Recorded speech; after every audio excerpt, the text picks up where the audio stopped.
Hello, everybody. Welcome to our streaming today. My name is Dr. Chidi. I'm reaching you guys from Toronto, Canada, but I am with you all over the world, wherever you're joining us from. I'd like to say good morning, good afternoon, good evening, whatever.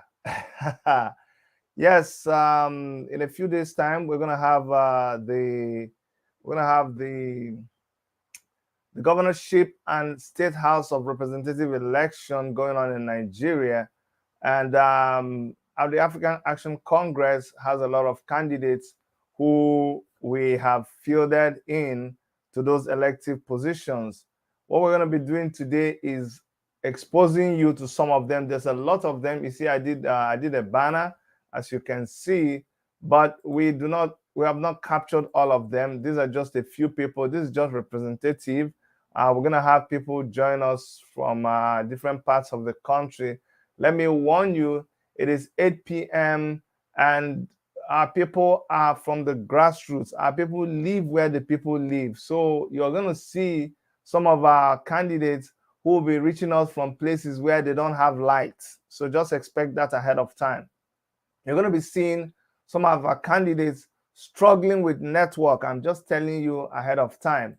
But this is going to be the reality of what we have in Nigeria. We don't sugarcoat things. We don't have a bullion van. Whatever you see, what you see is what you get. What you're going to be seeing today is a reflection of what is going on and in our country. Like I said, we are the grassroots party. We relate with the people. If it's good for the people, it's good for us. If it's bad for the people, it is bad for us. If the people don't have gasoline, petrol, we don't have it. If the people don't have light, we don't have it. We don't have, we're not people who have like big uh, 10 kVA generators that power our house. I'm not saying there's anything wrong with that, but just to let you know that that is what you're going to be expecting to get today. We are people who have lived these experiences, and so we know what the people want. Okay. Some of us are beginning to sign in. I have already in the studio Barnabas Nieto, who is the House of Assembly candidate representing Guma constituency.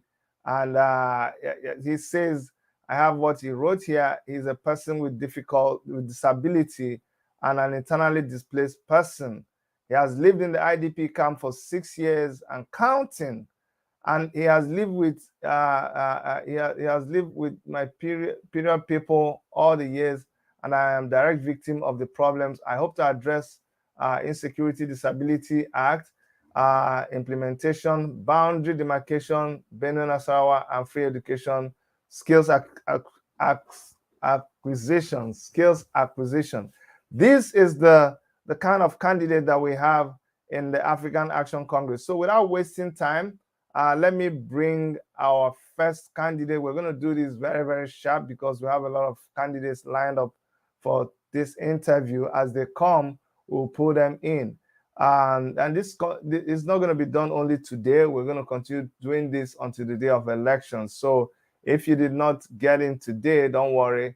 Tomorrow, next tomorrow, we're going to be doing it. So we have Barnabas Nieto. Barnabas Nieto, how are you? I hope you can hear me. You're already live. Can you hear me, Yes, Barnabas? good evening, sir. Good evening, comrade. How are you? I'm very fine, and you? I'm very fine. Guma And constituency. nice to hear from you. Yes. Nice to hear from you too, my brother. Guma constituency. Guma, what side of Benue State is Guma? Daudu, Bajumba, all belongs to Guma. And So is it Benue towards Nasarawa border. okay, Nasarawa border, around Nasarawa border? Yes, Okay, so yes. what language do you guys speak? Tiv? Chief and then Hausa. Oh, Tiv and Hausa? Yes. Mpaneve on there. Panasa. Ndị ndị dido. Baba, siblings, thank you. Msupishi. Bosu. Msubi. You're so, so you can speak my mother's tongue. Yes, yes, we're everywhere. We're true Nigerians. Thank you so much, Oh, Barnabas, for accepting to want to take this baton, which is a call to serve your people. Now, tell us a little bit about what is motivating you to want to run for the post that you are running for. What is your motivation? You say you're running for Benue House of Assembly, under Guma constituency. What is it that is motivating you? thank you so much. First of all, Guma used to have two constituencies which made up of 10 council wards. Mm-hmm. At a point in time, the two constituencies merged to become one. Now, just last year, Guma local government was separated into two constituencies, namely Agasha and Guma constituency. Now you can see that I am contesting on a virgin constituency, which is Guma State constituency. Now I Mm-hmm. would like to factor in part about Guma State constituency, especially on the issue of insecurity, which has been deviling Guma local government and Benue State at large. Sure. As a contestant, I am an internally displaced person, IDP, currently staying in IDP camp situated in Daudu. As such, I live with my people. I feel their pains and I am much aware of their peculiarities. I stay in the IDP camps over 6 years now. Mm. Yes. So if the opportunity is given to me or I'm elected to represent them in the house, those are my manifestos which are stated there before, Yeah, go ahead. I'd like you to tell which us. When you I emphasize on. hold on, Barnabas. You live in the ID camp. What what Yes, circumstances made you end up in an IDP camp?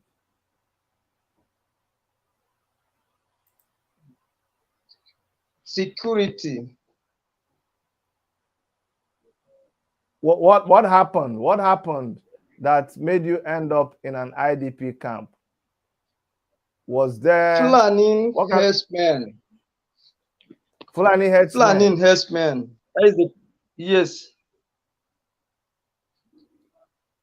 What Was happened? Can you planning tell us what herdsmen. happened? When yes, planning herdsmen attack us and send us to leave our village for them to graze.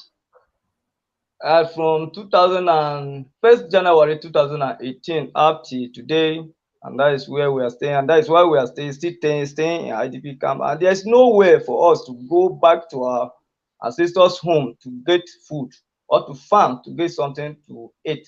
Up to today, and even if you force yourself to go there, in fact, even today, yesterday, today also, there's every blessing day they used to block the highway, block the road which we follows to our village, killing us while we left the village for them to graze.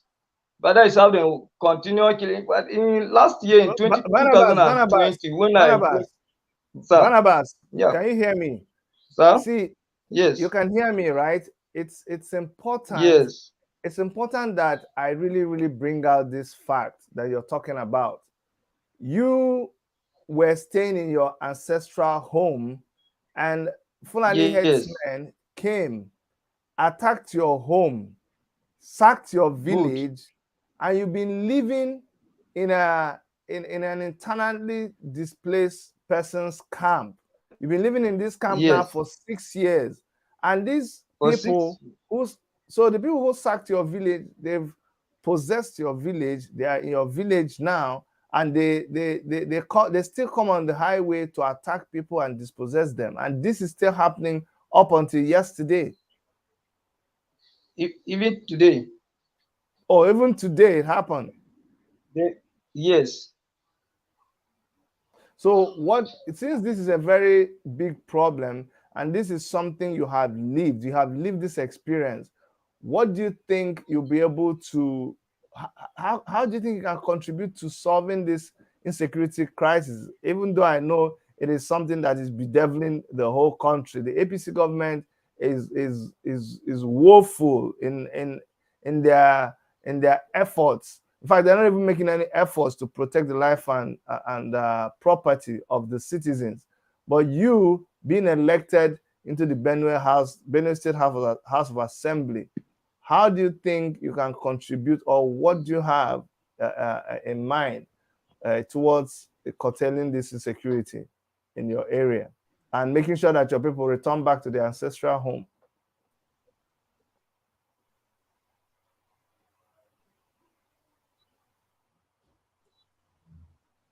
Yes. Remember, guys, I told you that a lot of Bola our. action. Can you hear me? Sponsor bill. Can you hear me? Yes. Go ahead. I can hear you, sir. So go ahead. Go ahead. Yes. I can hear you, sir. You asked a question and I want to answer. I will sponsor bill that will demarcate boundaries to end polling land border issue, prolonging logically.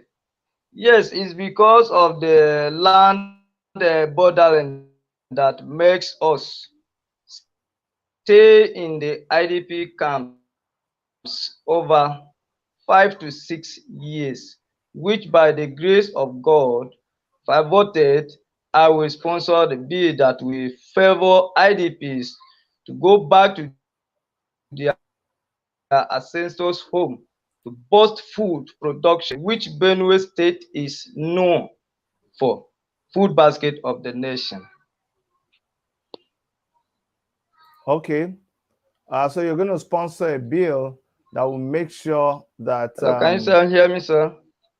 Yes, I can hear you. I can hear you. You said you're going to sponsor a bill that will make sure that people will be brought back to their ancestral home. We also know that you are a physically challenged person, a person with disability.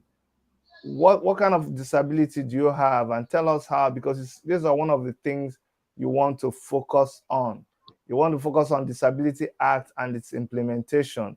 Is there an act already, and how do you want to focus on that? Yes, my type of disability is physically challenged, which is this hand. If you can see the hand, Okay, I see. this is the hand. I'm physically Yeah, challenged person. The bill sure. is to domesticate the Disability Act of 2018. Talking about Disability Act, I discovered that of 36 states, including FCT, is only few states, including Benue State, that are yet to domesticate this law. According to the fact that Article 28 of the law or Act state that 5% of every public employment should be given to persons with disabilities, which up to today some state and especially in our state, which the bill is not being domesticated. So we sponsor the bill if I'm voted. I will try if this bill is being domesticated, it will reduce the challenges, and it will make, in fact, if they be implemented, we can even have our which the person with disability will have commissioner. They will be having access to sit for decision making. So I believe if this bill is being implemented, persons with disability will have no challenge anymore. Disability is just something when you are queer. It's for everybody. Even if you don't have money, your disability. If you don't even get a wife, your disability. So disability is in every categories in life. It's for everybody. But in our state, or I can say in our country now, I can say they neglected many things on us. Without knowing, without us, there is in every disability there is how can I even put this now?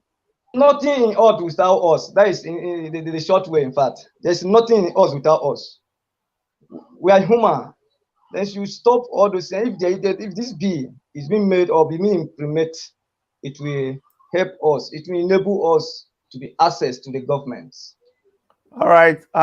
Lastly, you also want to talk about boundary demarcation and free education, and skills acquisition. Now, boundary demarcation, obviously, a lot of crisis comes out of boundary issues. Uh, um, Sorry, a lot of the crisis that we have in the state comes out of boundary problems that they have between the states and between communities. So, what you want to say about that? About the boundary, if there is without security, we cannot stay. The security have to be there in our boundary. Most especially, we in Guma constituency, we are sharing boundary with our state, and those are neighboring states now. If they can has mount security on this our boundary, this as one like from our village to Kiana local government of from Nasarawa, let the security should be mount on the boundary. If we went to Doma local government of Nasarawa state, the security should be there. Come to Awe local government of Nasarawa state, those are the three major local government that we are sharing boundary with. So I think if there is security, enough security on those boundary now, it will help us and help the entire community to go back to their homes and continue their farm inputs.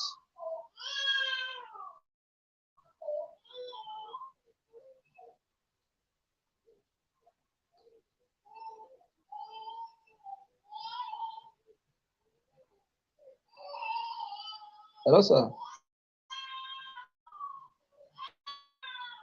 Hello?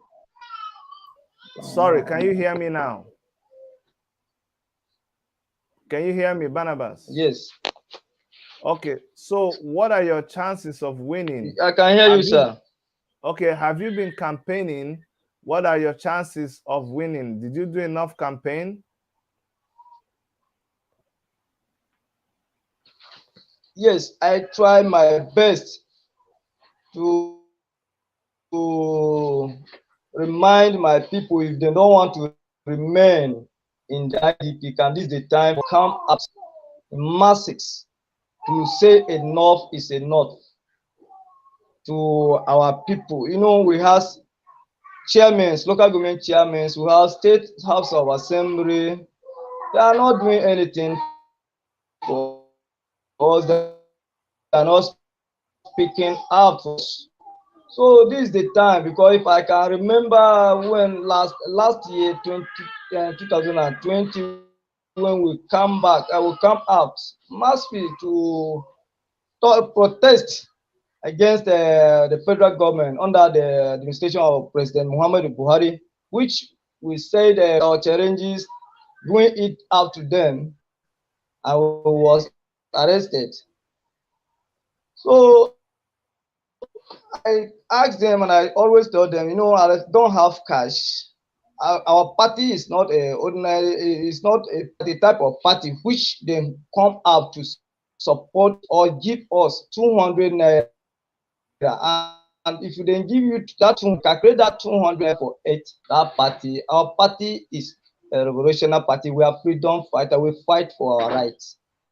So, in fact, all the youths, the women, the elders, they do come up to support me by standing firmly as a disabled person and IDP to speak on their behalves. So I say and I believe, hence I don't have anything to offer from them, they are still supporting them, supporting me. In fact, there is one organization in our constituency today. They call them Uchondu Organization Association, Daudu chapter. They come to me this today morning with a massive number of people, like 50% that has voters. The chairman said they brought this number to me to make it assure me that they are ready to vote for me. And despite the part that I don't have anything to offer to them, but at least they will show me that yes, the love is still there, which I always stand on their side. And then believe if they voted me out there, they voted me to become their state to represent them, I will do more and I will be the best. Hence, I didn't go anywhere. I don't have anything as person with a disability and internal display person, but yet I am still continuing for the fight. Sure. So Saying thank you. of them that according to them, they say they are not arrest. Their arrest is not made uh, because I'm there for my family. I'm not there for my family. I'm there for them, for the Guma as whole, and not even all in Guma, Benue State as whole, according to their chairman. So I believe if I'm supported, in fact, I will win the election. In fact, some of my brothers, like chief of staff, is my brother. I can say it's my father. The present chief of staff now, Dr. Tiglumonite, the executive secretary of SEMA, all of them, they know that yes, Bandaba always stand. Okay, Barnabas, thank you so much. Again, I commend your Yes, resilience. sir. I commend your tenacity and the fact that even though you have challenges, you still are fighting, for justice. You're always standing up for your people. It is quite commendable. And I wish you success in the election. Don't give up.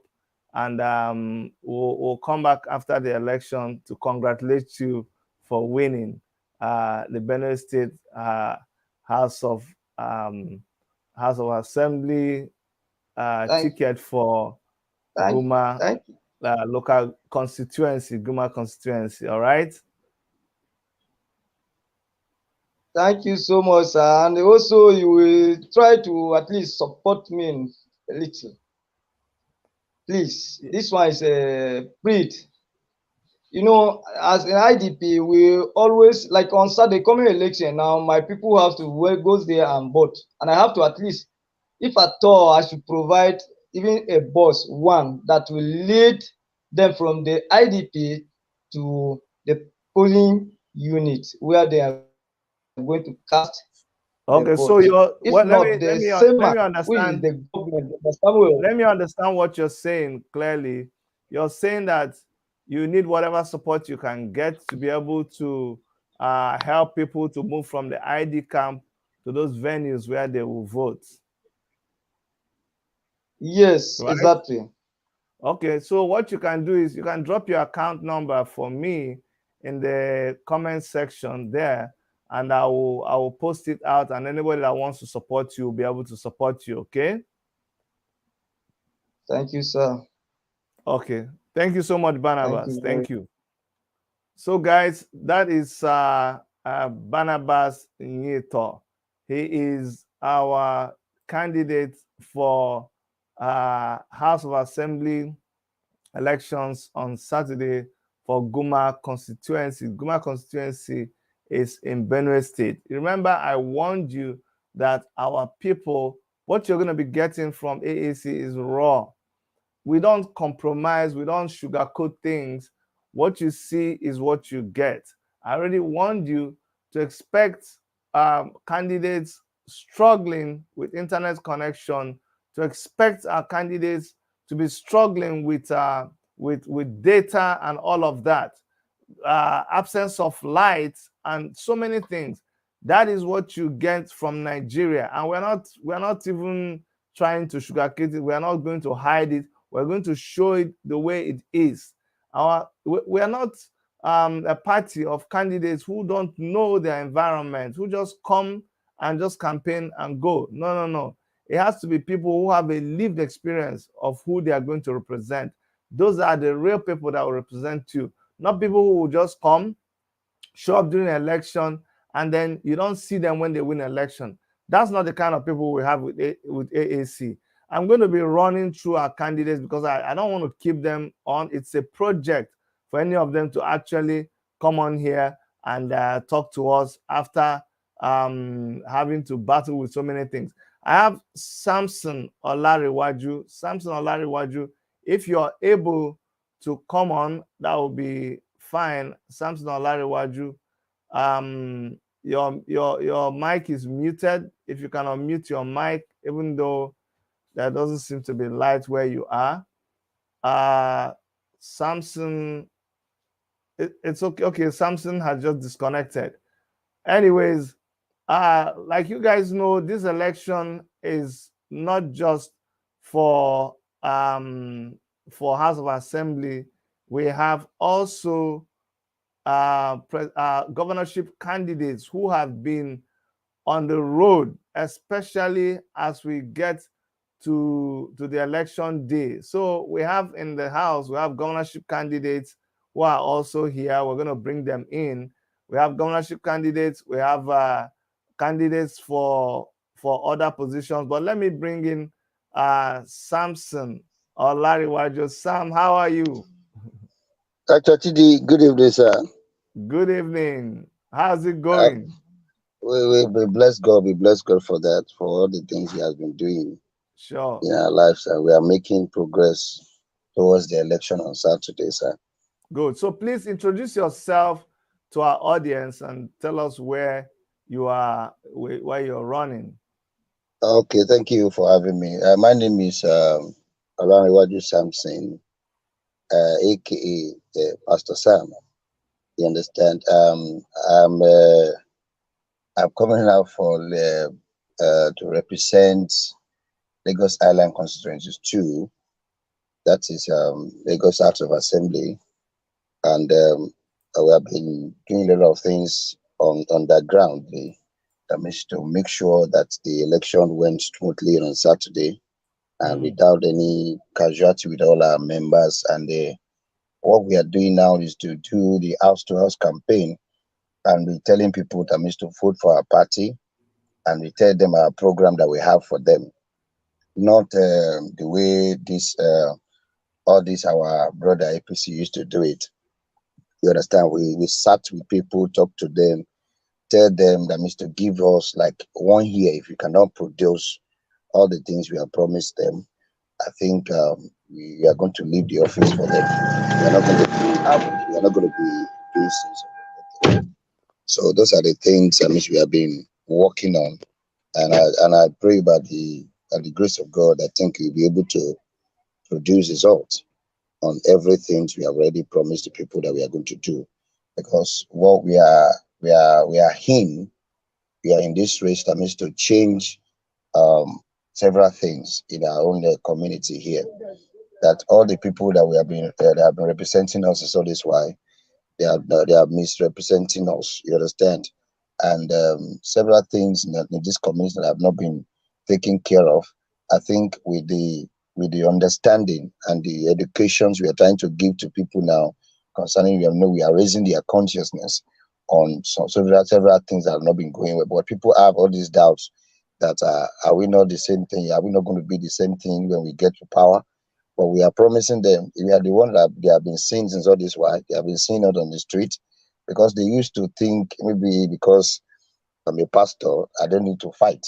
I just have to just keep quiet and make things to be going the way all these people believe it should be.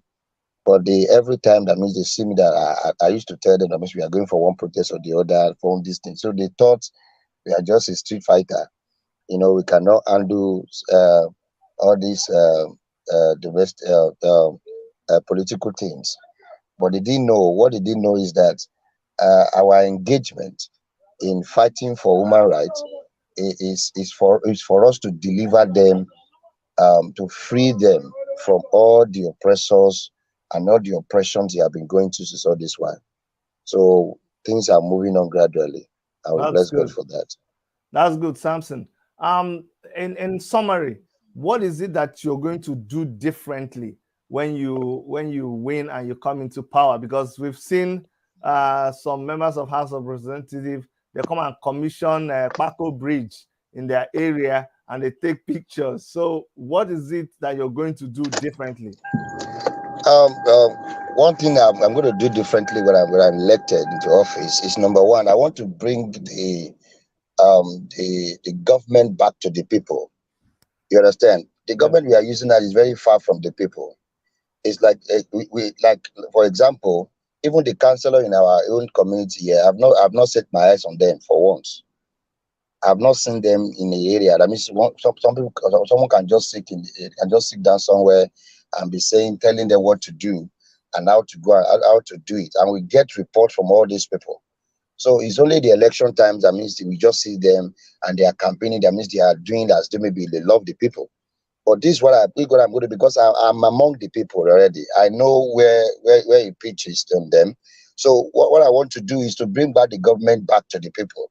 And I have the program that, like, quarterly, I'm going to be meeting with all the youth in the area when I'm elected in the office. I'll be sitting down with them. Let's dialogue how we can move this our community forward. So that is one thing I want to do when I'm elected. And number two, when I graduated, I looked for job everywhere. I couldn't find one, so I decided to go and get a bike for myself that means to drive. You understand? So from there, I mingle with those people and I begin to raise myself, develop myself from them, among them, and I raise, and I now become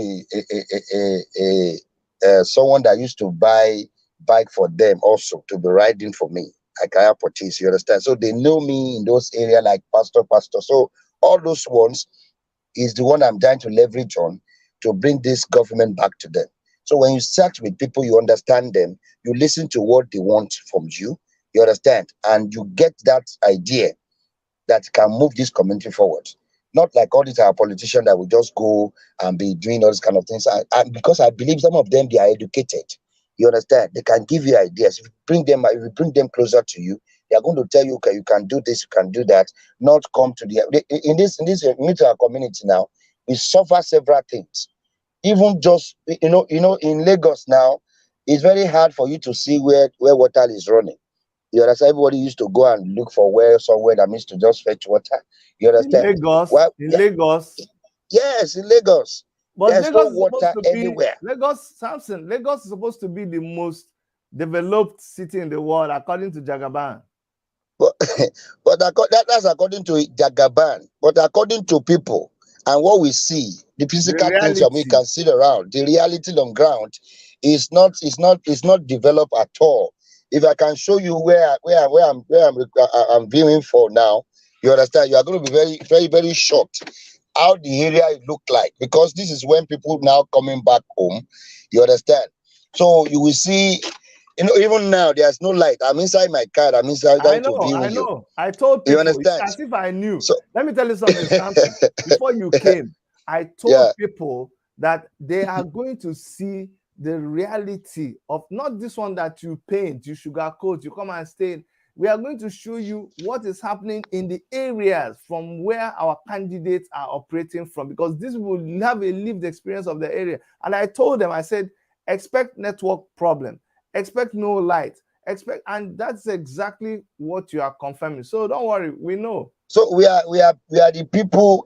I'm living inside it. That is where I stay. You understand? I used to tell them that means I graduate. My primary school is here. My secondary school is here. I go to university here. So they knew me from my youth age. So they know what I can do. They know that I don't take shit. They know I fight for people when in the community. Whenever people come around, that means they always call for me. That go and look for Pastor Sam. Wants to see Pastor Sam. All these people, they are so afraid of him. Those kind of things. They know that I don't take shit. So when I'm telling them something, they can relate with it. Not Fine, somebody that can fine. that can come here and come and sugarcoat it and say, we are going to give you light, we are going to give you these things, we are going to give even ordinary street light we don't have in this our community. And Thank the people you. that have been representing us, they will just come after. One of them just came around, and in the inside this estate now we have one SSA to the governor. We used to fight every time. I used to tell him that, can you just imagine where this estate, that is Jacondi that have built this estate? Can you see how it looks? Can't you just have some designing spirit and some excellent spirit that will make you look like, I mean, SSA is living in this estate? You understand those kind of things? But it's nothing to be right about. They are just there to just make, lavish the money, spend everything. They don't even think about human being. But so there are some community projects also I want to implement. You understand? Because I found out, I mean, there was a woman that I'm told that they sacked him from Loma, when all this their Loma program, that means they are doing. And when they said the man should not come to work again, and I asked him, I said, what can you do?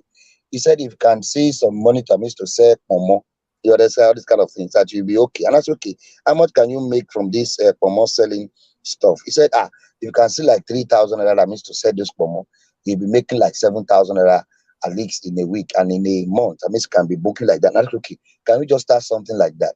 And with the space of just 1 month, this woman is selling that pomo every day, and is going and is making money, and is feeding his family just because of 3,000 naira invest.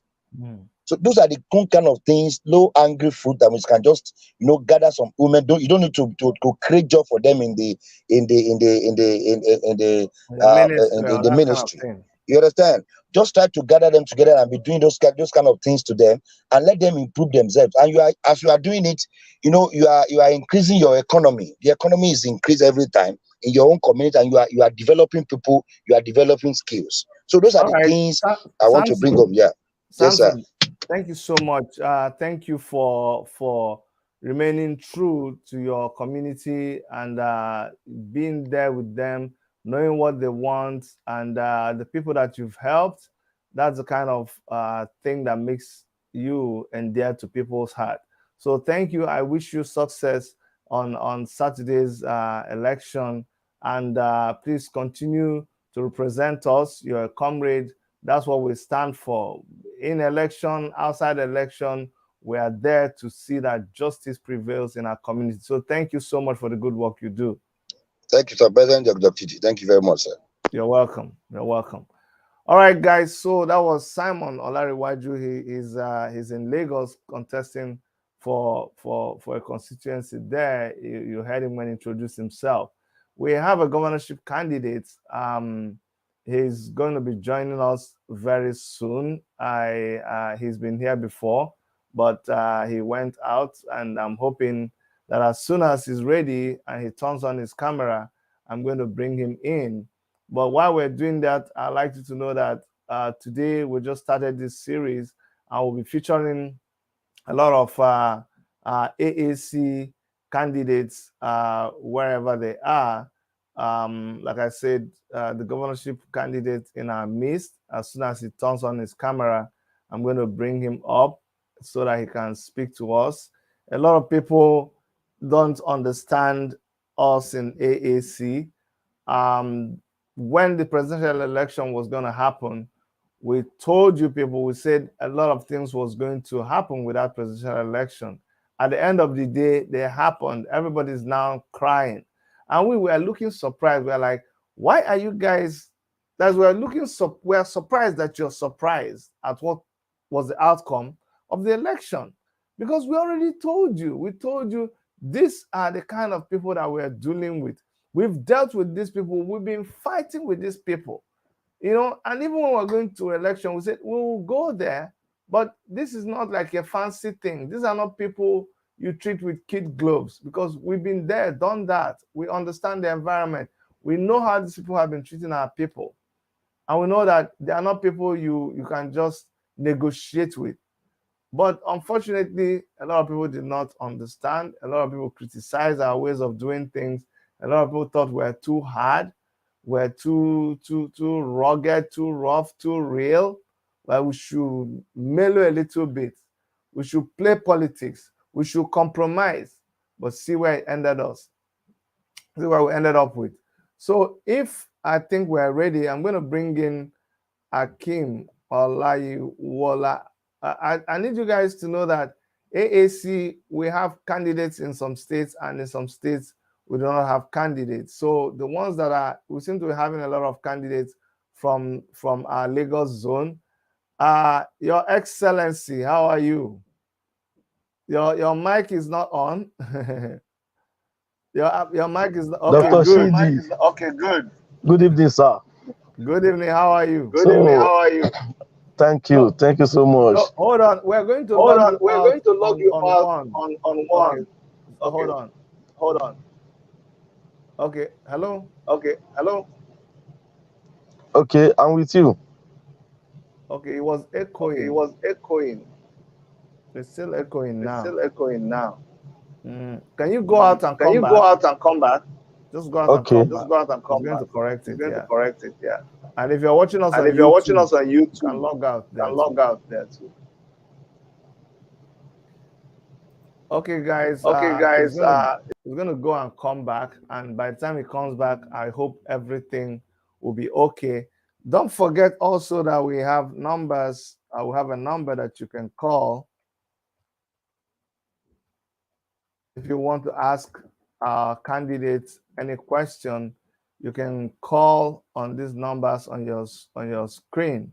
For those of you watching on Take It Back TV, those of you watching on Worship Media TV, those of you watching on Worship Media on Facebook, and also those of you on Revolution Now and Take It Back, you can all, even those of you on Twitter and those of you on LinkedIn, you can all call in and ask our candidates questions.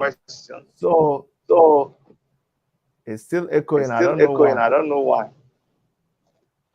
Do you have another Do you have mobile another device? mobile device?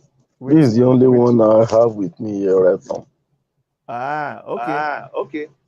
Let's just try. I Let's don't know just why try. I it's don't know why echoing. it's echoing. If I don't know why it's echoing. Why it's But go echoing. ahead, Is sir. it, go ahead, sir. Introduce Is it good this yourself way? to- Introduce yourself to introduce Is it good like yourself this? to our Introduce yourself listeners, to our yes. listeners. Yes. Yeah. Good evening. AC, take it back. Take it back. First and foremost, I will ask people in the house to pardon me, to pardon my voice. I have a little cough. So, but I will manage to speak so as for people to let us to so as to let people know that we have Guba candidate in Lagos State who is up and doing, making sure that we bring difference to governance in Lagos State, because we are the real alternative on the ballot. We are the freedom that people have been yearning for on the ballot. So first and foremost, my name is Akim, Comrade Akim Olayiwola. I love people calling me comrade rather than honorable, though many people call me honorable. There is nothing honorable in the people that we call honorable. So my name is Comrade Akim Olayiwola, gubernatorial candidate, AAC Lagos State. So thank you so much. Yes, Yes, Your Your Excellency, as we Excellency, as call we call the governorship the governorship candidate. candidate. I'm just going to go I'm just straight going to to go ask straight to you, ask you, what is it what that is it you that think you you're going to think do you're going to do differently differently from other from people other who people have who have been governors of Lagos governors State, of and in Lagos State, fact, and in fact, the present the present governor of governor Lagos of State? Lagos State? Uh, to be clear with the people of Lagos State, because we are not usual politicians that people look at. So, in fact, this time last year, I hate people calling me politicians because the way politicians behave in the society, most of them are behaving as if they are God on the people. So what we have in our own party is equity and justice. That's what we want to bring to governance, to tell people of Lagos State, even in Nigeria as a whole, that you have to build school, houses, construct road, do this and that. It's very easy it's very easy to tell them. But people have been telling them series of lies in the past. Why are they not implementing it? I discovered that I discovered that all the sectors we have in government, they have good policies that should better the life of the people. But the people in government fail to implement those policies that will transform the life of our people. So Yeah. that's why we come up and be telling people that our own is different. Whatever we promise you, we will do it. And for the people to have the trust in us. So we made them to know that we are coming with equity. This says that whoever come with equity must come with clean heart. Our background tell the people the kind of people we are, because we have been on the street fighting for the justice of the people before even the birth of our great political party, Africa Action Congress. So we tell the people, this is how we are coming, because this present government, when talking of education as an example, though we have to develop the structural we have structural development that we want to give to the people by building more schools to equate the population of the people living in Lagos State, because presently we have over 27 million people living in Lagos State. So as well, we have kids, children, students that are more than the present structure blocks. The classroom that we have, the schools that we have, is not enough to contain the children, the students that we have in Lagos State. So in that regard, we will quickly, as urgent, we will quickly build 60 schools, primary schools in each senatorial district, making 180 primary schools, and then 140 secondary school, 120 secondary school in all the Lagos State, so as to uh, as to contain the students we have in Lagos State. Well, for us to be able to implement such programs, so we need to break the back of political leaders in this country, in this state. By doing what?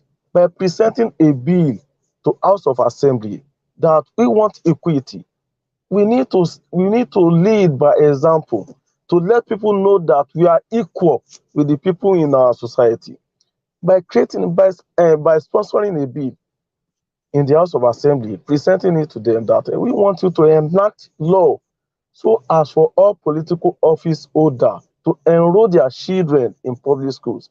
By doing that, all hands will be on deck. We know what and what to do in our public school, so as for the children of the poor to also enjoy good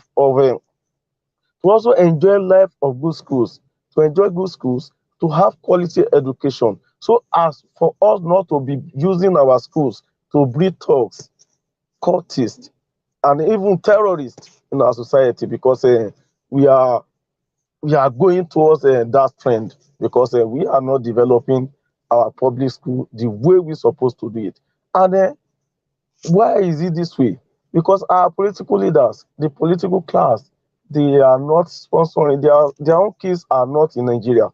They are not schooling in Nigeria, they school abroad. So that's why they jettison the development of our public school in Nigeria. So in Lagos State, we use Lagos State as an example, because Lagos State, if we can get, if we could be able to get Lagos State better, other states will fall in line. They will toe the line of developing their state in terms of education. So in that regard, because when this Governor Babajide Sanwo-Olu was coming to office in 2019, he promised Lagosians that he will up education budget from 12%, where Governor Ambode left it, to 18%. But when we check back today, we discover that even the 2022 budget on education is not up to 10% of the total budget. So in that regard, we make sure that whatever I want to do, we enact it to be a law, so that the law will be able to check everybody, as the way the law will check the excesses of the people in government, and as well it will check the excesses of the people that we are ruling upon. So that is what we are going, that what we are bringing differently to correct the anomalies in governance in Lagos State. So in that regard, and as well in health sector, because whatever I want to do, it is very easy for us to tell people that we want to do this thing, we want to do that, but for us to be able to implement such policies, as I said, we need to checkmate the people ruling the state. And it will start from the governor, because whatever, or what they call immunity clause, it will be waived on whatever law that we make, and whatever bill that we make a law in our own government. So as for people to know that whatever we tell you to do, I also, as a governor, we also feel the impact of whatever we are doing, because we want to bring equity to governance. That's the point. Because if we discover, or if we see that we can bring equity to governance, that will make people to have trust in government. They will know that this is a true government. This is a true government, the government of the people, and that is ruling, doing everything for the people in the state. So those are the things that we are bringing that is different, because if we say we want to build school, we want to build hospital, we want to do this and that, without checking the excesses of the people in power, we are just deceiving ourselves. But as a governor, I know that if I fail to do this thing, this will be the punishment for me failing the people on whatever I promise them. So, for example, I promise that my children as well will be enrolled in public schools, and I fail to do that as a governor. So the punishment that's supposed to be for all the political office holder will also be meant on me, because we will waive the immunity clause on whatever law that we enact in our own government. So that is it, sir. Wow. Wow. Thank you so Thank you much. so much. I'm still hearing I'm this echo hearing that's this coming echo back. that's coming back. Um, Um, I don't know. Let me. Okay. Now it's okay because I muted you, so I'm not hearing it again. It's getting the feedback from your side. But thank you, Akim, for your wonderful presentation, and thank you for refusing to be compromised. Thank you for standing on the principles of the African Action Congress. Okay, we know that in Nigeria they just say, "Oh, politicians are." I tell them we are not politicians. We are just activists engaged in politics. That's exactly what we are. We are, because the average politician, there are things you're supposed to do. In fact, somebody in the comment section was saying, "Oh, Chidi, there's a way you play politics in Nigeria." Yes, we know how politics is played in Nigeria. It is that way that politics is played in Nigeria that ended us having somebody like Bola Ahmed Tinubu as the president of Nigeria. It is politics. In fact, even though Omoyele Sowore has said, "Don't mock anybody, we're going to be fighting." Yes, we will still fight, but we will talk. We'll still talk small. We won't talk too much, but we will still talk. We'll remind them. We'll remind them that when we're saying that what Nigeria needs is a revolution, when we're saying that the kind of politics that Nigeria needs to practice, or that people who want to liberate Nigeria, the kind of politics they need to practice is a politics that is non-compromising. They say, no, we are too rigid. See what happened now? You see what's happening. After the election, you played politics. They outplayed you. What you saw happening in Nigeria is Nigerian politics. They outplayed you in the politics. And now you're coming back to complain. And we're telling you, we knew these things before now. It's nothing new. So thank you so much. Thank you so much. Somebody said, invite Emahe, Jennifer, the candidate of Edo State. Everybody got this invitation. If you know her number, maybe she didn't get it, please send the link to her. We send this out to a lot of people, okay? And now, Akim, so if you know any candidate of AAC who does not have the link, you can send it to them. I will send it right here. But we are taking only candidates today. This is the link to join. I'm sending it directly. So the person watching us on Facebook, you can send the link to Emahia Jennifer. We did send to her. Maybe I sent it to the wrong number, but please send it to her. She can come. If she's not able to come today, she can come tomorrow. Although maybe I'll leave this link so that I will still use it tomorrow. But please go ahead and send it to her. Mr. Kim, thank you so much. I know you went out campaigning today. His screen is frozen. But okay, you're back. Okay, so Akim, I'm going to ask you, in Lagos right now, there's this commotion. They try to bring about misunderstanding amongst Nigerians living in Lagos State of different tribes. I'm going to ask you, what is your opinion about the residents of Lagos? Do you believe that everybody can freely come and do business in Lagos, trade, live, buy a house, do anything they want? Or you think people should come to Lagos and be afraid of existing in Lagos? What is your perception about people living in Lagos? Thank you, sir, Dr. Shidi. So my perception or what I believe is that there is one thing that we need to have at the back of our mind. And what? Humanity.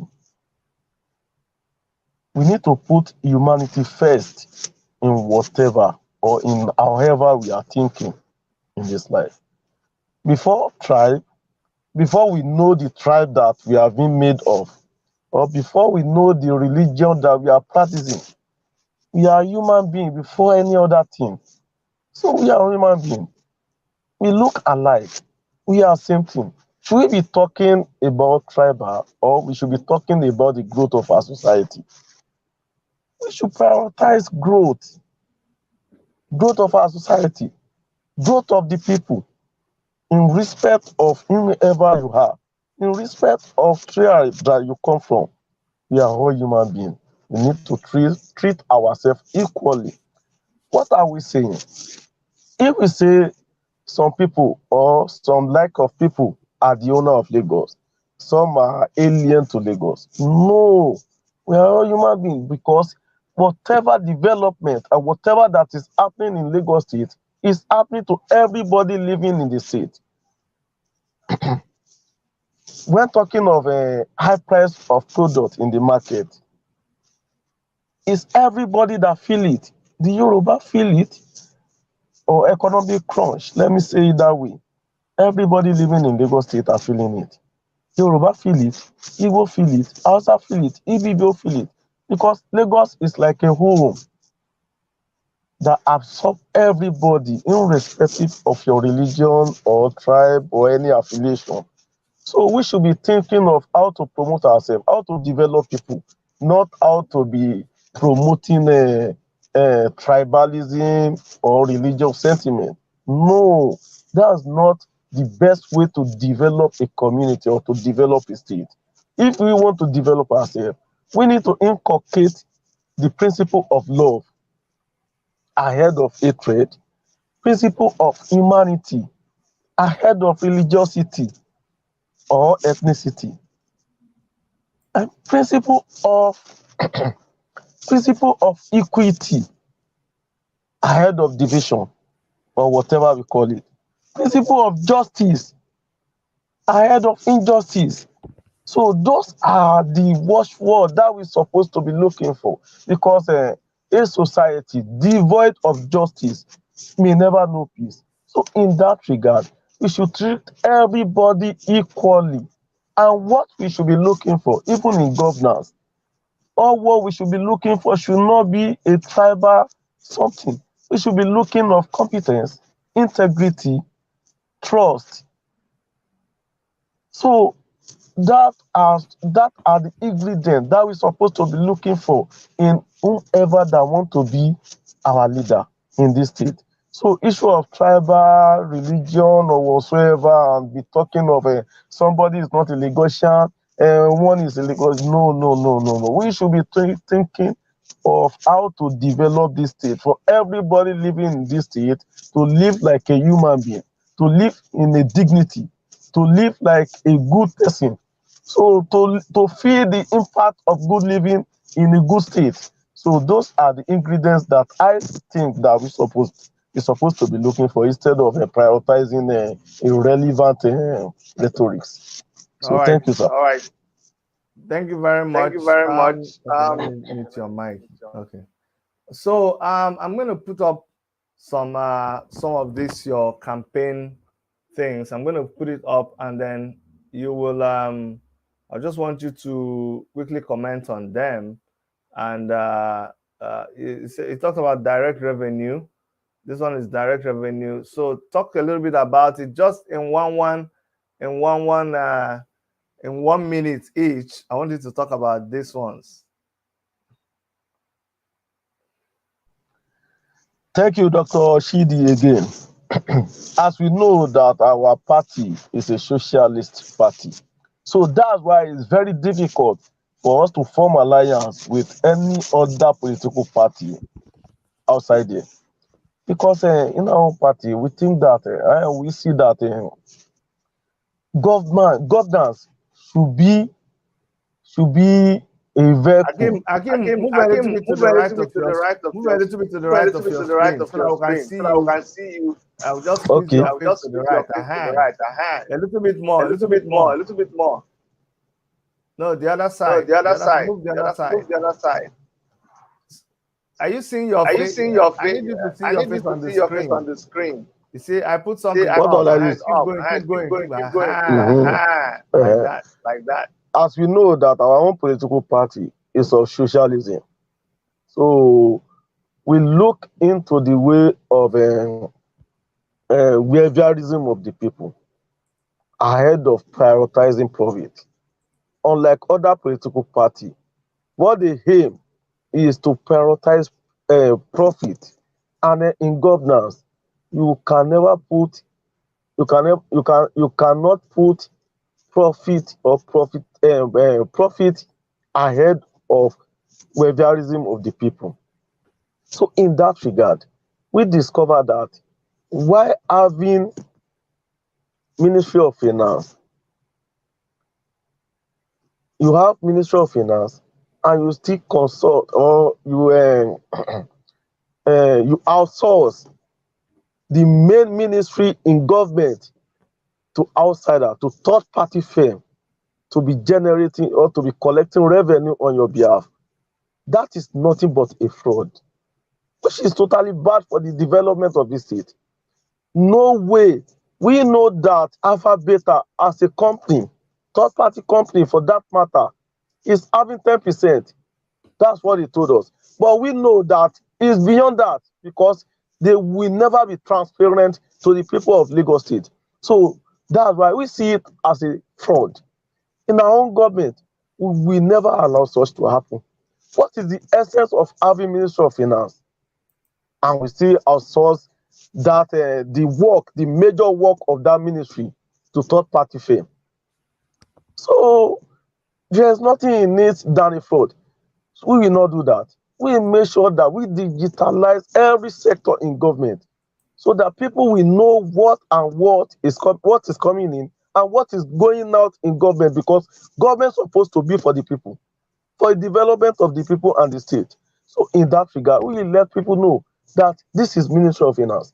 We have to generate revenue and to account for whatever comes in and go out in government. In that regard, everybody will know how we are managing every sector, every ministry in government. So All we right. will never use All the right. I means, just want to. third party means to generate revenue for government or for the people of Lagos State. So Okay. thank you, sir. The next one is when you talked about uh, creation of 500 direct and indirect employment opportunities. Just do that quickly. Just talked about that very quickly. No government, even whether state or federal government, can give people everybody direct employment. That can never possible. But what government can do is to create enabling environment for everybody living in the state to have access, easy access to transact, to do their business with ease, without any hiccup. So in that regard, we make sure that we work with non for non non informal we work with informal sector. We work directly with them, we partner with them, so as to raise some huge amount of money like 50 billion aside to work to partner with them, so as to create enabling environment for the people, so people will have access to a single digit loan, and also as well as a grant for them to be able to aid their business, to aid the development and promotion of their business or their work. So the non-informal sector that we are to partner with, example of non-informal sector that we are non-informal workers sector that we are to partner with is FIWON. FIWON is a Federation Informal Workers Organization of Nigeria. So those are the people that we call in, that you have some certain numbers of people in your organization. Let us know how to work with them so as to have a good economy in the state. All So right. I'm by gonna go. I'm gonna go. I'll be flying faster now. The next one is where you talked about transportation, digitalization, and decentralization. So go ahead. okay, the digitalization of a transport unit or transport sector in government, especially in the road sector. Let's start from there. When we see people are complaining bitterly for high price or hike in transportation fare in Lagos State. But what are we to do? I stated earlier that the business of government is to ease the life of the people, not to prioritize profit. So people are even complaining now that the amount, the price, the transport fee on BRT is even more than the commercial yellow commercial bus in Lagos State. So and it's not supposed to be so, because the government will have just outsource that sector, the BRT of a thing, to their friends and cronies. And the friends and cronies that they outsource it to will be looking for how to make profit, not to how to better the life of the people. So in that regard, we will reverse the trend. We move that sector back to the transportation sector. Government will be managing it through digital means, through technology means. We will by from there we digitalize the bus park, whereby every vehicle coming in and going out will be numbered, and they will pay whatever dues to pay in that area transparently. Everybody in Lagos State will know what is coming in as a revenue, because that sector again generates revenue from government. We know. We work together with the stakeholders in that environment, and also we make sure that we discourage the agbero of a thing on each bus stop of Lagos State. because they constitute a traffic gridlock in some areas. Because of that, we make sure that we evacuate them, we remove them from the road, and create another job employment for them in transport, transport sector, transport ministry in government. So those are what we want to do in transportation area, because agbero of a thing, they are not useful to the people in Lagos State, but the people in power now are just using them. They are using them for election malpractices, malpractice. So in that regard, we stop all those things, because people living in Lagos State are not animals. They beat conductor, they beat driver, even they beat commuters at will, and nobody will question them. So in that All regard, right. we will sanitize that area. People living in Lagos State will be living like normal human beings. They will have no fear of Agbero beating them on the road anymore. All right. Thank you, So, Akeem. thank you, sir. You also talked about, I think, uh, direct unemployment, particularly with informal workers groups. I think you already talked about this when you were speaking, and then you said to develop healthcare sector. So talk about this healthcare sector, and then you do one more after this. So go ahead. On healthcare sector, according Mhm. to our manifestos, we promise Lagosians, because we do promise on what we know that we can do, and we have and Lagos State have the power to do it before we promise anything. So as for people in Lagos State to have the trust and believe in us, so, and for us to be able to implement whatever we promise them, so we make us to also propose a bill to House of Assembly, especially on the health sector, because it's a crucial sector that we need to work over it very well. So because earth is wealth, as we know. Without earth, we will not be living fine in this state. So in that regard, because in our manifesto, we promise that we will build one University of Medical Sciences that will be located at Badagry axis. The school will be known as Lateef Jakonde University of Medical Sciences, where we'll be training more doctors, nurses, pharmacists, and other health workers. So that's it about the university that we are to build. And we make sure that, because we have huge population of people living in Lagos State, we build at least three three general hospitals at each senatorial district, making total of 9 in our first 4 years in office. We make sure we do that and upgrade the existing general hospitals. We upgrade it, and we make sure that we equip it with medical equipment, medical facilities that is needed for the people to have quality and efficient healthcare services in Lagos State. So, and then talking about the angle of law in Lagos State, because the chief cabal of Lagos is, as of today, if he coughs today, tomorrow you will see him in London taking medical care. If they have built the hospital, solid hospital for the people of Lagos State, he also will not have business traveling abroad for medical checkup or medical treatment. So in that regard, we discourage all political office holders from taking medical abroad in our own government. We will not just be talking it on mouth. We make it as a law that he who political office holder, whoever, even including the governor, the sitting governor, will have no access to travel abroad. We have no audacity to travel abroad to take medical care. Now I'm in Nigeria. I'm managing the existing, the one that we have, the general hospitals we have in Nigeria, whatever. If I want to go to hospital at all, so we also continue to manage it until we do whatever we need to do in it.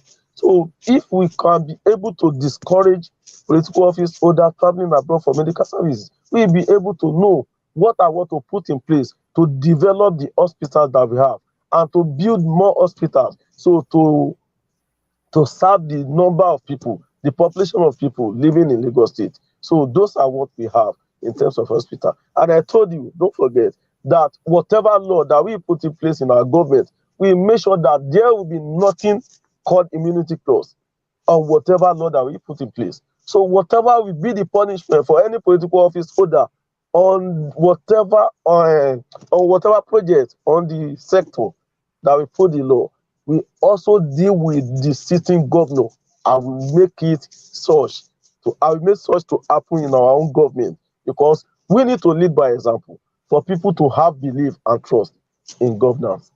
Thank you, sir. Thank you very Thank much. you very much. Yes, thank you so much, my brother. I know how stressful it is. You did campaign, you're tired. I know that very well. Because when you go on campaign and you've been shouting and shouting and shouting, I know it is tiring. But thank you for coming and honoring our invitation to let us know what you are going to do for the people of Lagos State. This is where you live, this is where you operate, you know the needs of the people. You're a grassroots man, you've organized. So I know that you are the kind of people that the people need. So it will be in all our best interest to elect someone like you know, as the governor of Lagos State. We don't have your deputy here, but would you mind telling us who is your deputy governorship candidate? A little bit about him, so that we'll know who you are running with in Lagos State. Go ahead, sir. Go ahead, sir. Thank you, sir. The name of my deputy is Dr. Ben Ushina, Benedict Ushina, Bennett Ushina Eze Shegun. People might not know him as Shegun. That's a Yoruba name given to him by his mother. Hmm. So that's the name of my deputy. He is a graduate of economics from the University of Lagos State University. Also did his master in Lagos State University and proceeded to Agowoye Olabisi Onabanjo University to have his PhD. So he is a doctor in academic. He's a lecturer, lecturing or teaching in a private university presently. Sure. And he has been of help to our campaign, to all the electionary activities that we have been doing for the past few months. So that is my deputy, and he's a honest man. He has integrity and a competent man.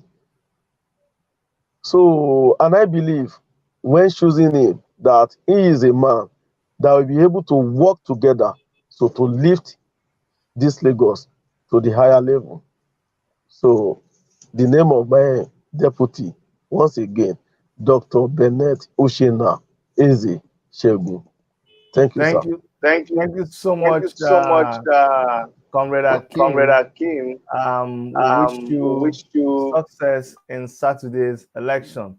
Now, by the way, I know AAC is not a billionaires party, and we do things within our own means. But I'm sure there might be people who want to support you. Could you please send me your campaign account number for your campaign organization, so that if people want to support you, they can do that? Is that okay? Yes, before we leave here, I will do that because we use our party account to raise funds for our Okay. campaign. Because I personally, I don't know. I find it difficult to use my personal account to raise funds because of transparency. That is Okay. what I promised myself, and that's how I've been living my life. So I will not like a situation whereby people will be saying that I give him this. No. I don't like such a thing. So we leave the party to raise funds for us. So whatever they raise, I know they will use it to support our campaign. So that's how we are doing. So we are not money bags, as you said, but we are trying. We are putting up our best to make sure that people know us, because we are not from the we are not Many of us, majority of us in our political party are not born with silver spoon in our mouth.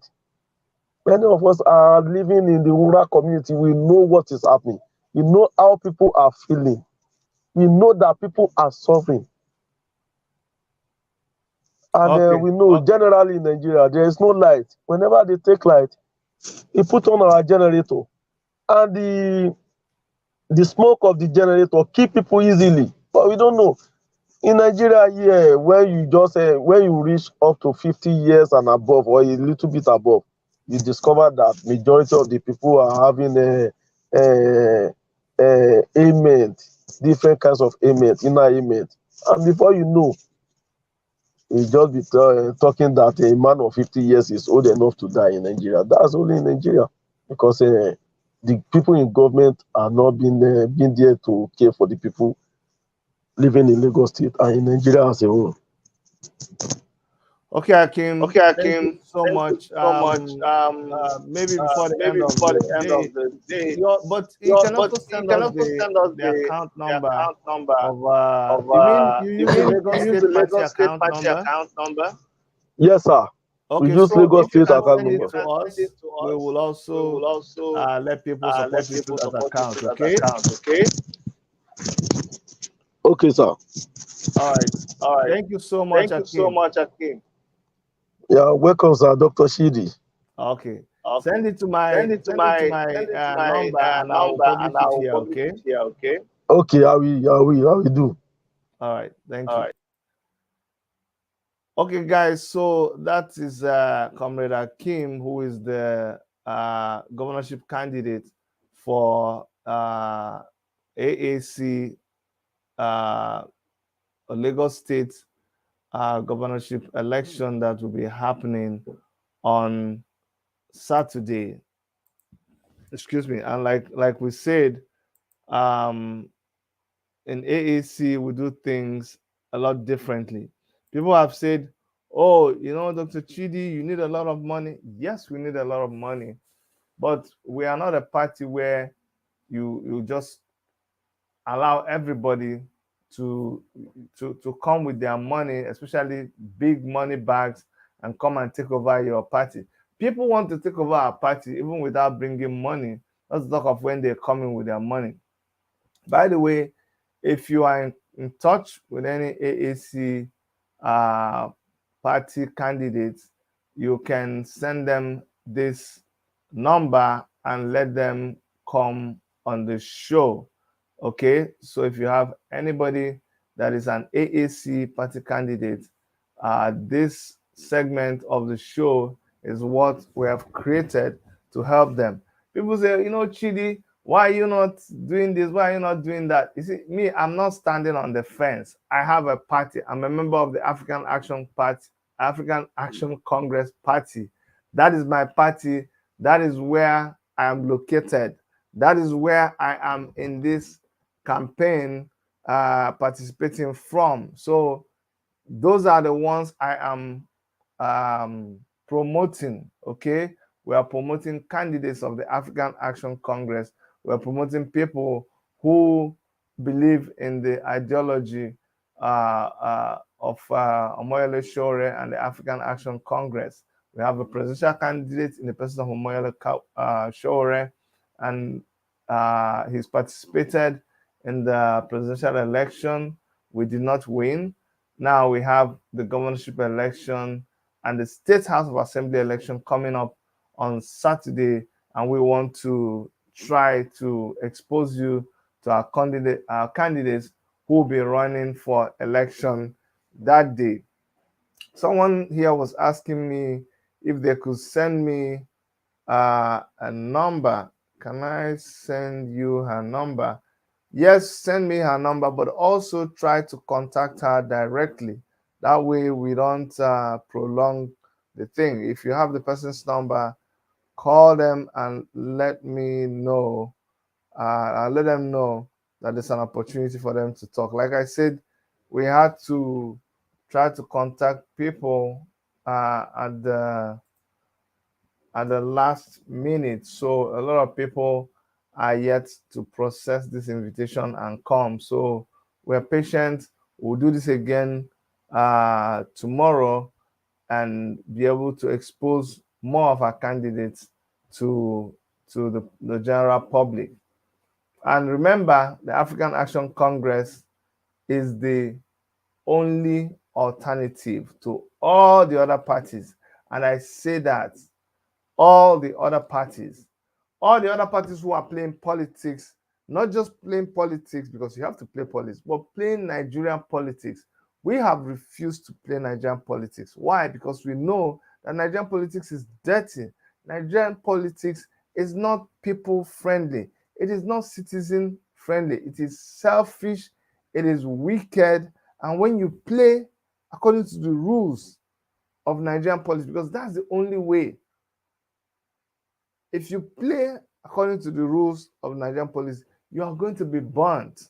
Somebody said, Chidi, why are you guys not doing campaign? Blah, blah, blah. I never see anybody doing campaign for Moyele openly.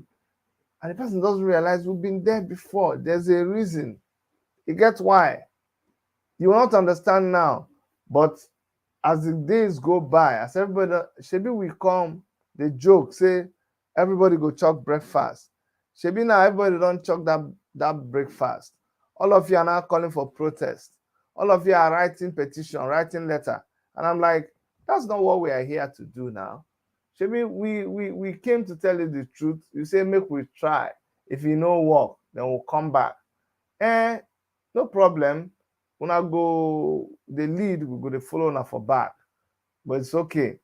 Jegede Kehinde, also I must be from are you from Lagos? Jegede Kehinde, you're here. Please go ahead. Yes, sir.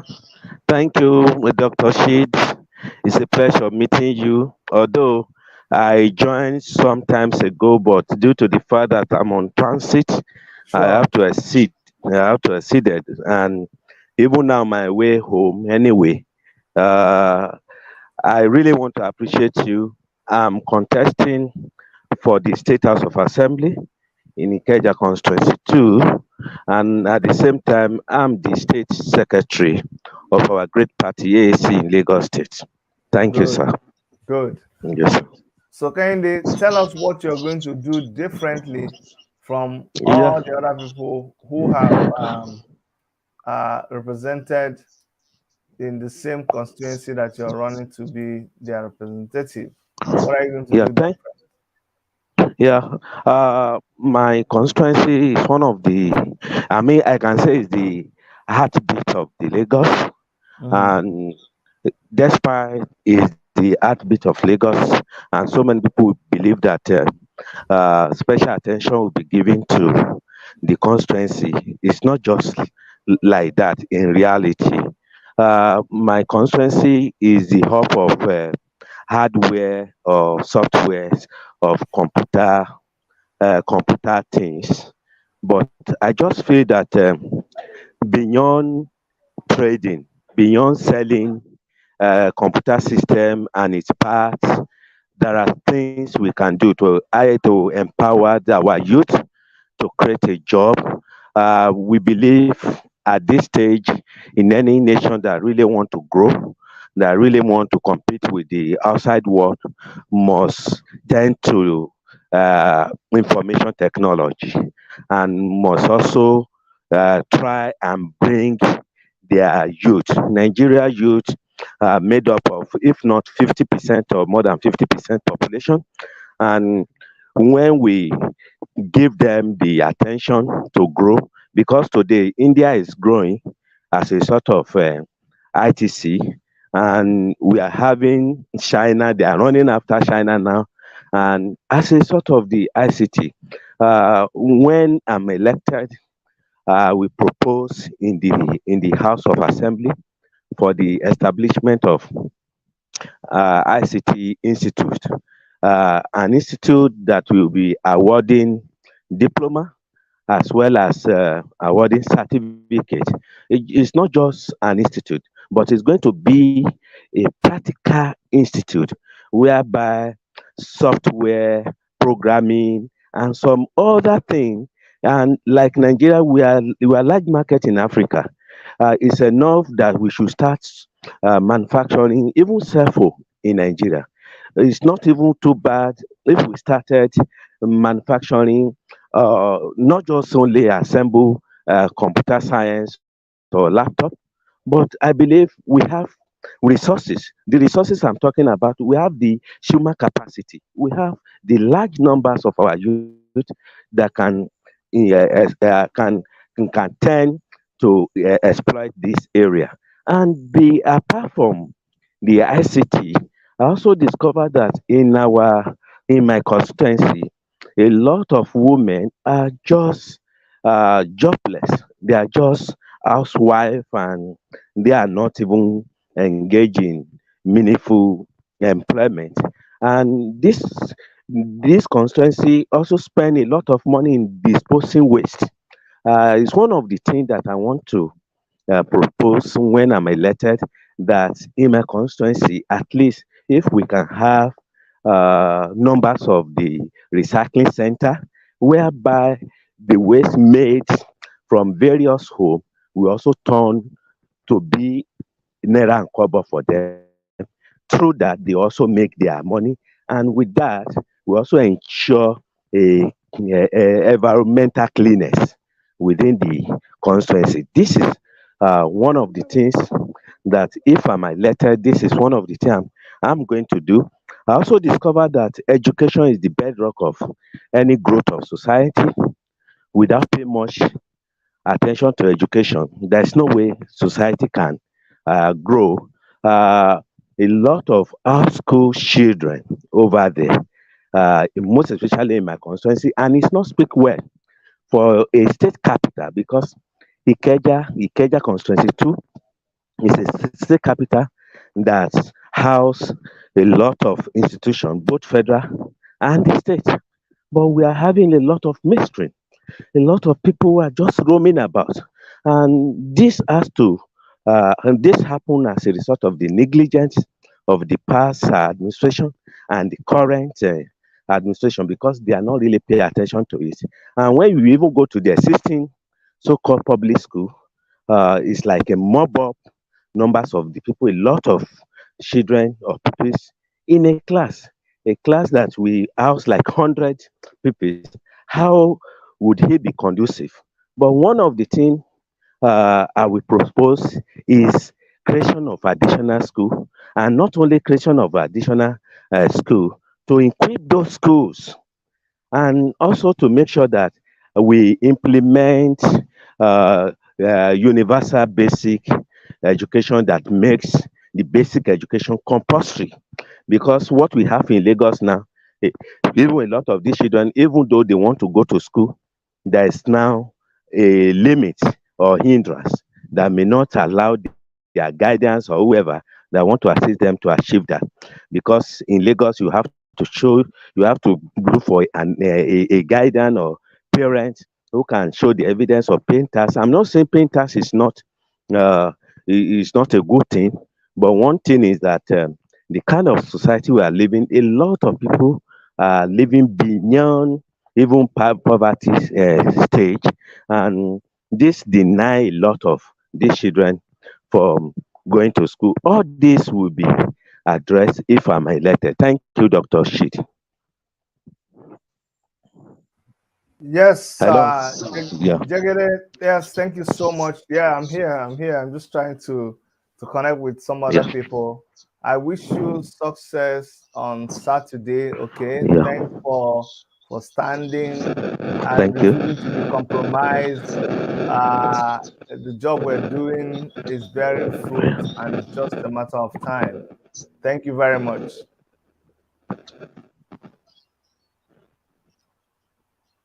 Can Thank you you, hear sir. me? Thank you, sir. Okay. All right. All right. Y- Um. Okay, guys, we still have more candidates that, as they come up, we're going to let you see them and talk with them. And you can also call. You can also call or send me text on +1 647 989 2837. I have David and Nawore. David Enawore, I'm going to bring you in. It's a miracle for a lot of people who are able to have bright lights where they are. Some of them, I'm sure they are running a generator. But whatever it is, we commend you. And if we've interviewed you, you can drop off. It's okay. I don't want to keep you guys holding, so that we'll just be interviewing people as they come in. But you can watch on the on YouTube or stay here, whichever one is easier for you. But let's have David and now Wore.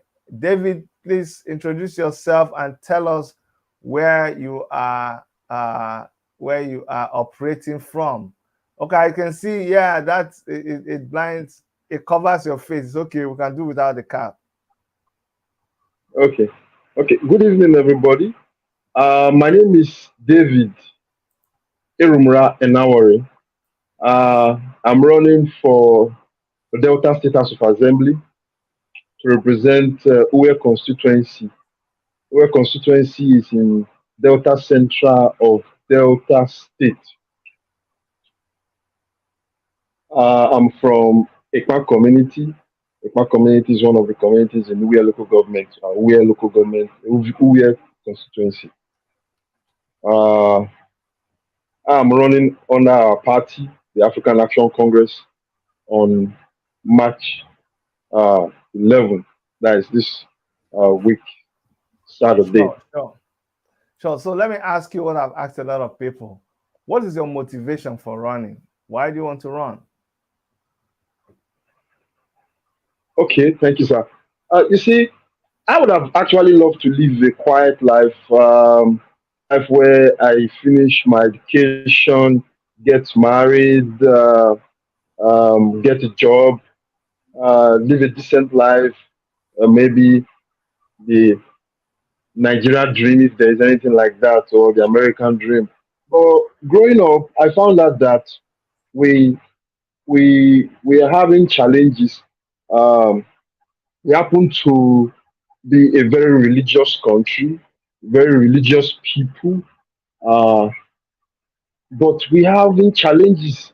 We are having issues. We are having so much resources, both human and natural resources, and we are seen to be the poverty capital of the world. And for me, it's not something that I can be with. I can't imagine that there is all these resources. We have all these resources. We have all these things that are supposed to be good for us, but we have leaders who do not have the capacity to manage the resources. And of course, if I find myself as somebody that is a solution provider, if I find a problem, I always just want to solve it. I always just want to solve it. So when I look around my constituency, my state, Delta State, is almost a miniature of Nigeria with so much resources in Deltas. We have so much resources in Delta State, but we have leadership issue. So if you go there, if you trickle down to my constituency, the same thing too. A lot of resources in Uwe constituency. Uwe constituency houses a lot of multinationals, including the Warri refinery is in Uwe, Chevron is in Uwe. Almost all the oil and gas multinational are in Uwe. Though people will say it's worry, but it's not worry. It's in Uwe, it's in a Ekpa community, and there's nothing to write home about. So if you look at the city, it's very dirty, no planning, there is a lot of injustice. So when I look around and I found out that the kind of leaders that we actually have, they are they are coming from the Nigerian Union of Road Transport Workers. That's if I want to call them, I want to just paint it good. These guys, they are the agberos. They are the ones that becomes leaders in my constituency. They are the ones who control the council. They are the ones who get into public offices, and they are the worst of us. They are agberos. They not go school. They don't know nothing in their head, but they are the ones leading us. And when I looked at the whole thing, I found out that those who have the capacity, those who have the wherewithal, those who have the knowledge, who are intellectual, who are educated, tend to shy away, or those other guys, they push them away from um, public offices, and they've left the vacuum for just anybody and everybody, including mainly the agberos, to run things. And in 2018, 2017, 2018, it started boiling in me that we need to do something. We need to do something. And Omoyele Shawari came up with the Take It Back movement, and I bought into it. Yes, it gave us a platform where we can run. Even if we don't need to have. It made us understand that when we have the people are actually the ones that have the power to pick, to choose their leaders. And the platform of the African Action Congress gave us almost everything that we need to run. And I said, of course, if I have a platform like this and I have this desire, why not? So I ran in 2019. Though we did not win, but we gained a lot of ground. We gained a lot of ground and experience. And we are doing it again in 2023. Hopefully, because though not perfect or not yet as much as we wanted it, but it's something that uh, we see it as positive, the new electoral law. So it gave me a little boost to also come out again, to run. And with the increase in the number of young people who register to vote, and the turnout of young people, the awakening of young people towards ensuring that things are done well, and political participation, it gave me the courage to run again. And that is why I'm running again, to solve the problem that has been bedeviling us in our country, in our state, and in my constituency particularly. Thank you so much, my brother. I thank you for your courage. Like, we don't give up. People always say, "Oh, why don't you just give up? Why do you still continue?" And we tell them the problems have not been solved. I Hmm. said, but the last time, well, we didn't vote you, and we're like, okay, the people you voted for, our market now, you're Our still market. our market, you're still crying the way you Mhm. were crying before. So that's why we're back to remind you that the same thing we told you the last time, and you refuse to listen, it's still happening to you right now, and it will even It will continue happen to again, happen. continue and get worse. Exactly. So thank you for your courage. Now, David, I want you to let us understand what is the if you are asked what's the biggest concern of the people in your constituency, what would you say it is, and what is your plans in tackling that issue? What do you think you'll be able to do with your position to see that that particular issue is attended to? Okay. Okay. Basically, we're talking about my manifesto. So Sure. I I have tailored my manifesto, my plans into four. I call it shareware. One is strong traditional institution and cultural reorientation.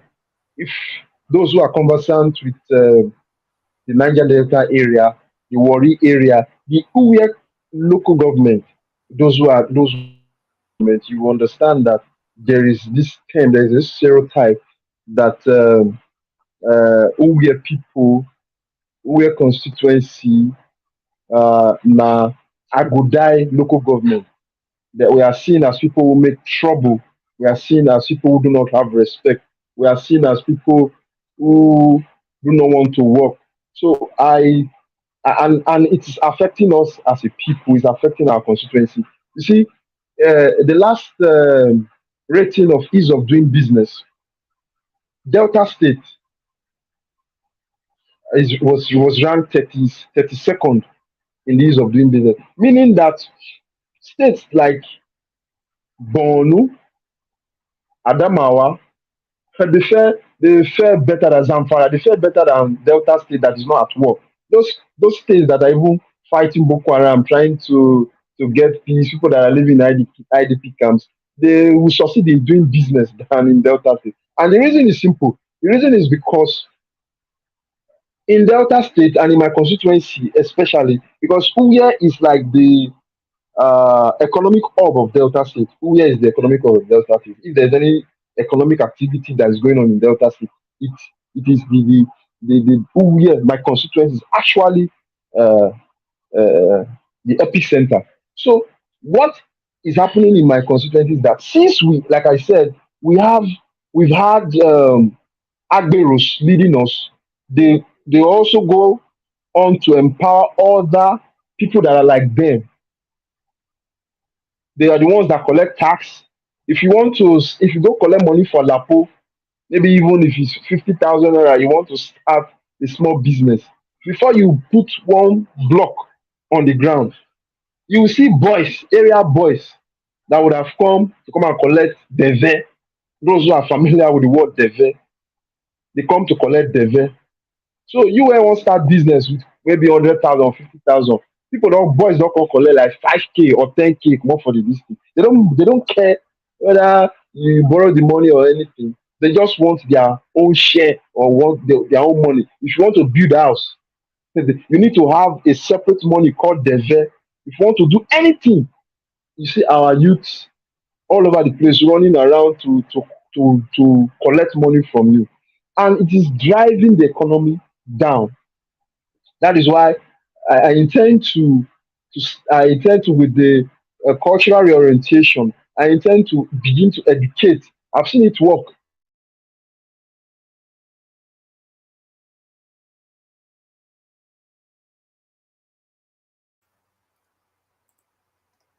Sorry,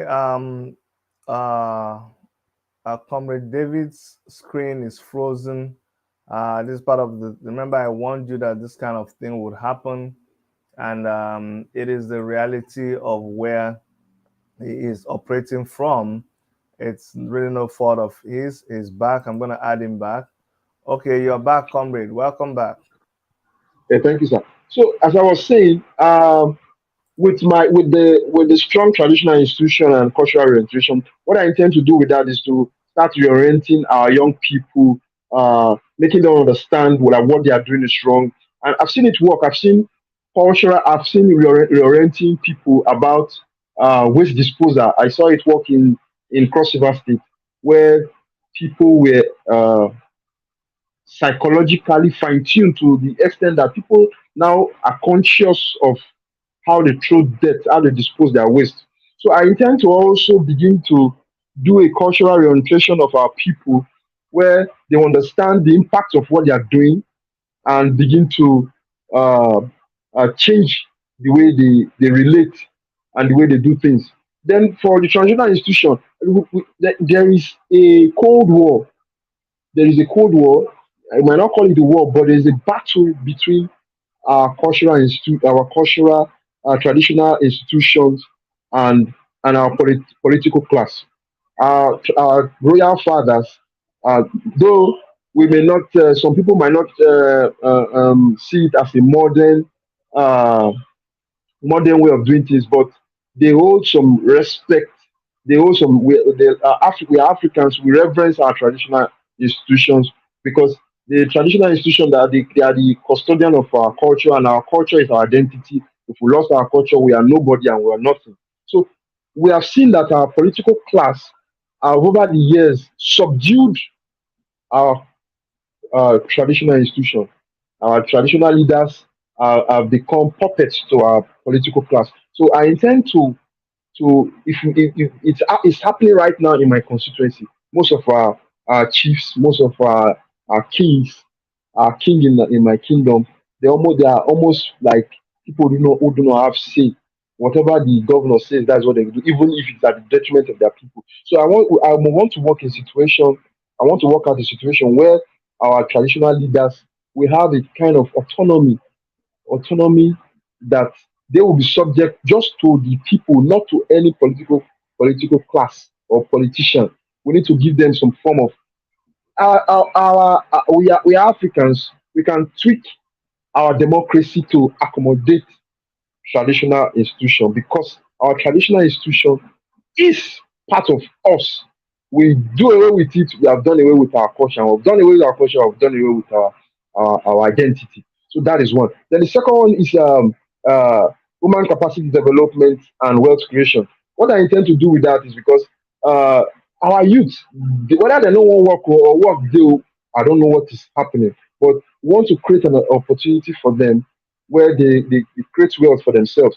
And this is not the usual empowerment that our politicians used to do. Maybe they collect some money, divide the money into 20, and just buy small 10 keke, buy or two grinding machine, one sewing machine, and distribute.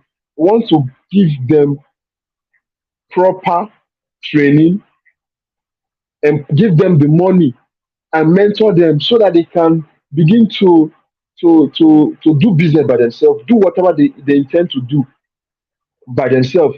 You know, not teleguiding them, but mentoring them. I know that the economic hub of of any place lies with the success of small and medium scale enterprises. So what I intend to do is to ensure as much as possible our young people are empowered to have um, access to finance to be able to create employment for themselves and so create wealth for themselves. And secondly is education and entrepreneurship. You know, this first and the second one they're almost the same. Uh, Education because we want to educate them, want to empower them, want to also ensure that we have our children have access to basic education that is free because education is free according to our law from primary to secondary, but it is not totally free. I am the administrative secretary of my community, and from time to time I used to go to uh, the school. Parents will come to us and tell us that the principal don't charge us so and so amount of money for registration, all those kind of things. So we'll go to the school, we will investigate, and we'll find out that these people, the head teachers, the school management, in conjunction with the commissioner of education and their CIE, chief inspector of education, they know all these things, and the education they say is free, it's not totally free. So I want to ensure, I'm a young person, we will ensure that whatever is said to be the law, we will follow to the letter. Then quickly, on the last agenda that I intend to do is um, responsible leadership and accountability. I understand as being a representative of the people is that you are accountable to the people. I have worked as a community liaison. I'm presently working as a community liaison officer of my community to a oil and gas multinational. And in the past 2 years, I have been giving reports to the community. That is what is also expected of any representative that has been elected. You give reports. You tell the people, oh, this month we approve this so and so amount of money.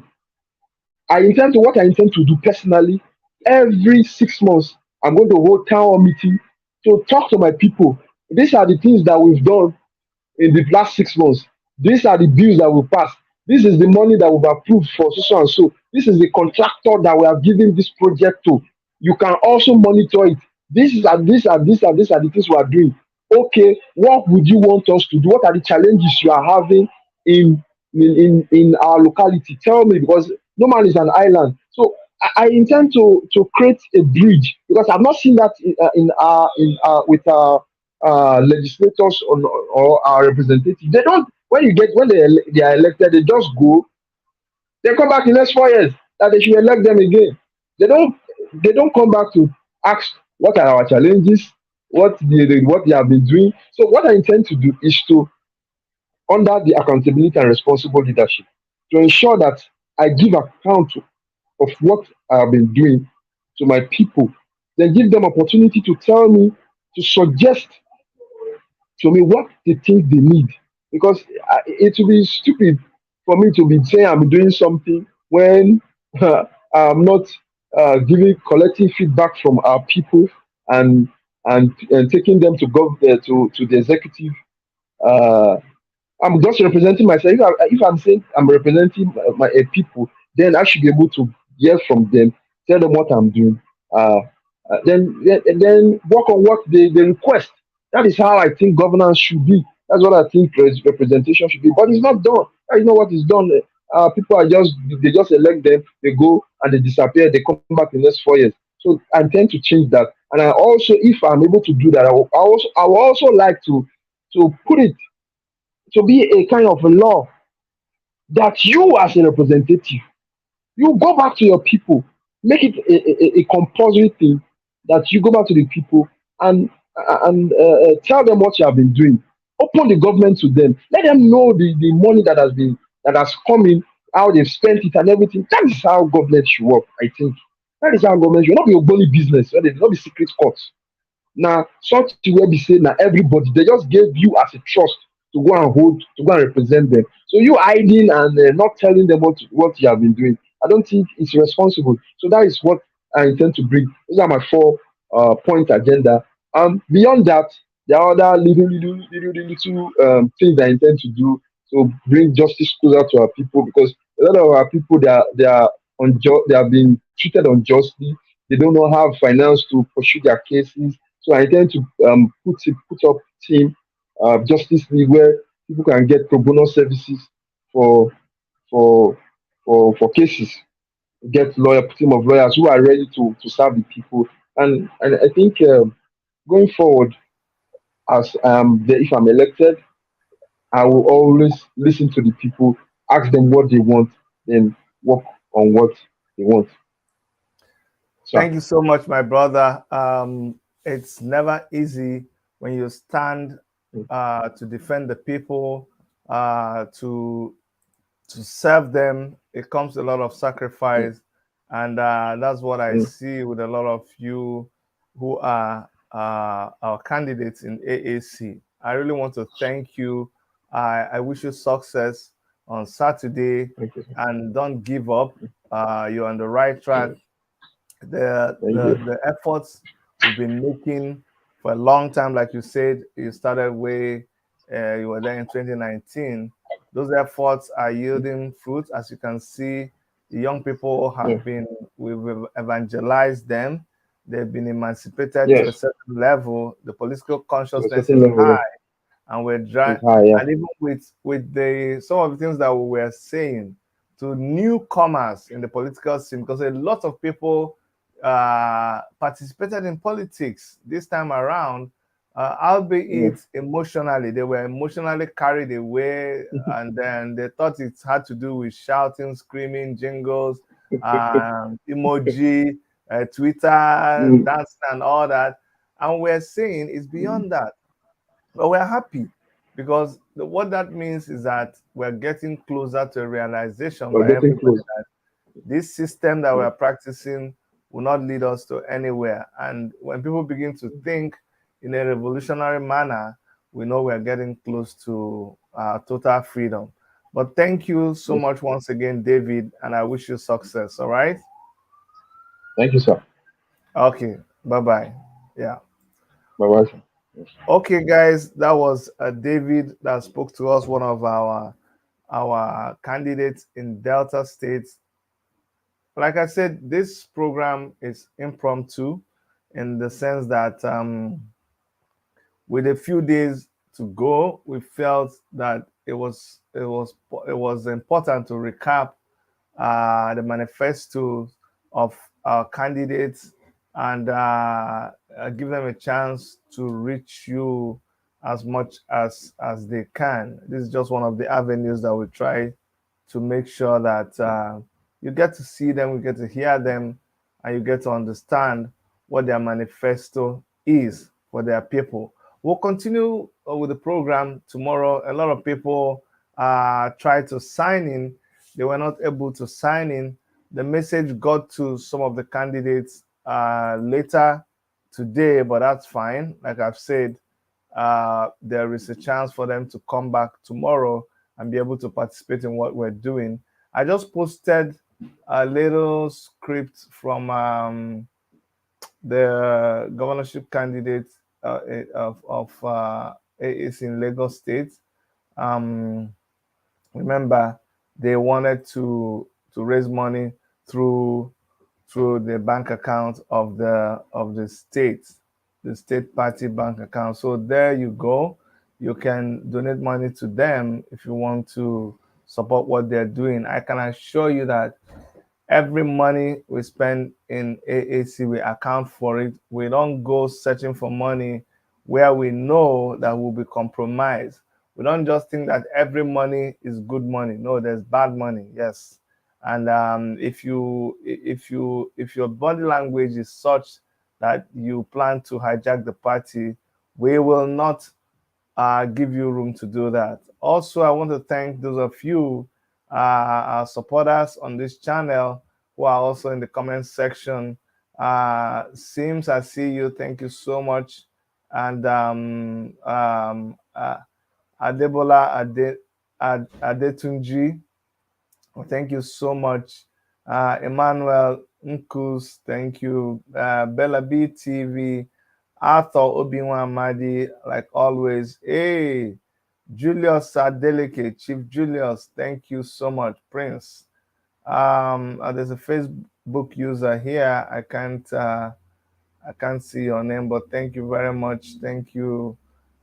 Florence Chaba, Gabriel White, I thank all of you. Elo Era, you always come to support us, so thank you, Elo Hero. Flash Mankind, thank you, thank you, thank you. Who else? Adams, Ikenze, Michael Harry, Aero Princess Channel, thank you, thank you, thank you for making an effort to reach one of the candidates. By tomorrow, I'm sure she'll be able to participate. Okay, nothing spoiled, as they say. So thank you for everybody who signed in. Ojo Eboremene, thank you. Eboreme, Ojo Eboreme. Thank you, thank you, thank you. All right, ladies and gentlemen, this is where we're gonna stop today. There will be more tomorrow. We're gonna have more governorship candidates come on the show. We're gonna have more uh, State House of Assembly candidates of AAC come on the show, and after that, then we can bring in candidates of other political parties who want to come and let us know what they're doing on our platform, right? But we just dedicated this period to featuring the candidates of the African Action Congress. And so for everybody who's a member of African Action Congress, as we always say, AAC, take it back, action, and action, no going back. I'll see you guys next time. Take care and bye bye.